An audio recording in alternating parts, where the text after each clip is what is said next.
Hi, my name is Dr. Susan Williford and I'm here to talk to you about breast cancer. Breast cancer is the most common cancer in females except for skin cancer. The breast is basically just a big milk gland. It has ducts, lobules, and fatty tissue. When a cancer forms and stays in the ducts, it is called intraductal or non-invasive breast cancer, which is often ductal carcinoma in situ. When a breast cancer invades through the ducts into the fatty tissue or lobules of the breast, it is called invasive breast cancer or infiltrating breast cancer. The most common type of breast cancer is adenocarcinoma. Other less common types are lobular, colloid, tubular, and metaplastic. There is a rarer type of breast cancer called inflammatory breast cancer, which often looks like an infection and can be mistaken for that or a rash. A less common entity is lobular carcinoma in situ, which is really not breast cancer, but is a risk factor for breast cancer on either side of the patient's chest. Of course, being a female is the #1 risk factor for breast cancer, although we do see breast cancer in males. It is very rare. Another risk factor for breast cancer is family history. Although 80% of patients we see have no family history of breast cancer, of the 20% that do, 5 to 7% of these may have one of the breast cancer genes, called BRCA1 and 2. This makes a woman at risk for both breast cancer and ovarian cancer. Other risk factors for breast cancer include taking estrogens and progesterone, although more research is being done with this. Also, sedentary lifestyle, very dense breast, atypical changes or lobular carcinoma in situ on a breast biopsy, and prior radiation therapy to the chest wall. Throughout a woman's life, she may experience many changes in her breast, especially around the time of her menstrual cycle.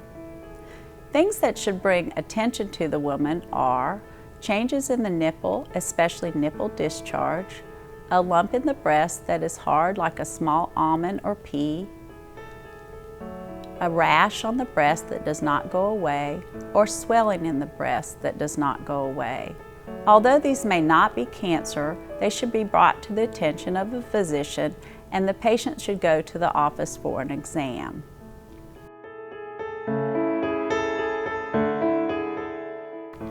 If breast cancer is suspected or the patient is due for her routine mammogram, a diagnostic test may be performed, such as a diagnostic mammogram or ultrasound. If a breast cancer is suspected, then a biopsy is taken, either with a needle or an excisional biopsy where a piece of tissue is removed.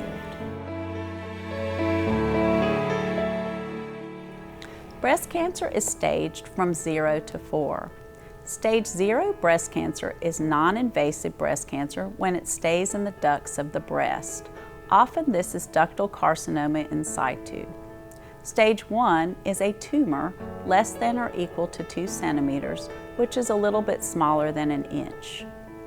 Stage 2 breast cancer is greater than 2 centimeters up to 5 centimeters, or with lymph nodes involved under the arm. Stage 3 breast cancer is locally advanced. Stage 4 breast cancer means it is spread outside the chest wall into other organs.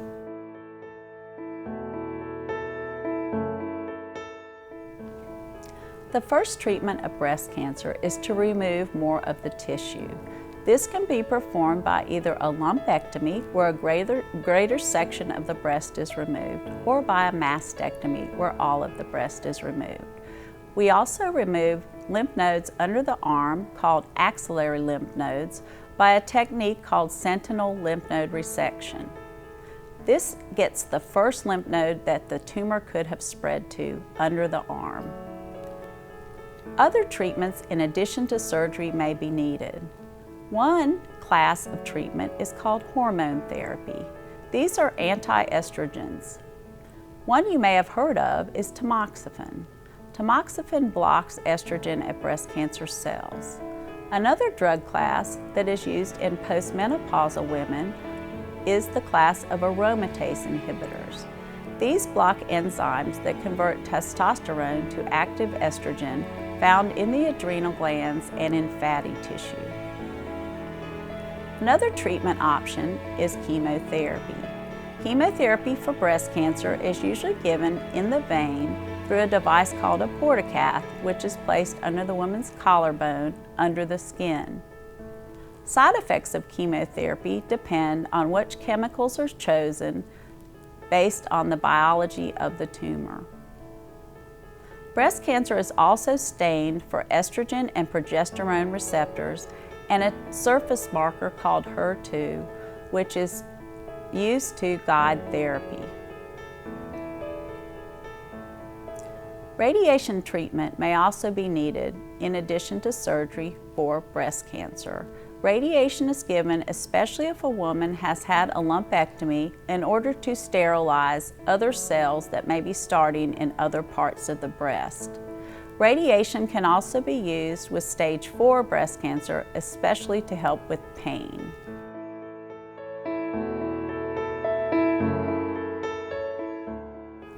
Some questions to ask your doctor are: what type of breast cancer do I have? What stage is my breast cancer? What surgery, and specifically what reconstruction options I have? Are there any clinical trials that I can go on? There are many things you can do to be part of your healthcare team. Stay active and exercise. Exercise has been shown to help cancer fatigue. Also, eat healthy and maintain a positive attitude. Be forgiving of people who love you but don't know what to say. We know the diagnosis of breast cancer can be very devastating, and here at GPS, we want to help guide you through that journey.